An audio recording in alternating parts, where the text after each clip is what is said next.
A head-on crash in Carlton County sends 3 young people to the hospital. According to the sheriff's office, it happened Friday evening in Silver Brook Township, which is south of Wrenshall. Trinity Oakland, a 21-year-old from Saginaw, was headed west on County Road 4. Authorities say she didn't stop at a stop sign and hit a Subaru coming south on County Road 1.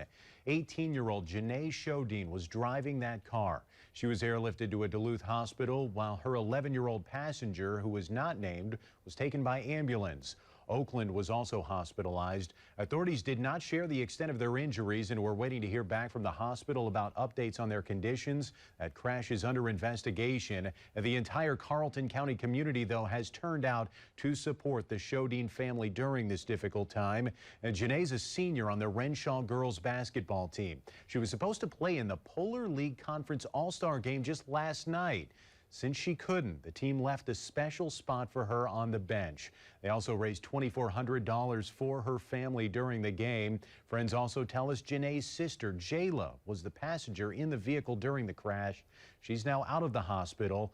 Jayla was announced as Janae's honorary stand-in at the beginning of the game. The crowd gave her a special tribute.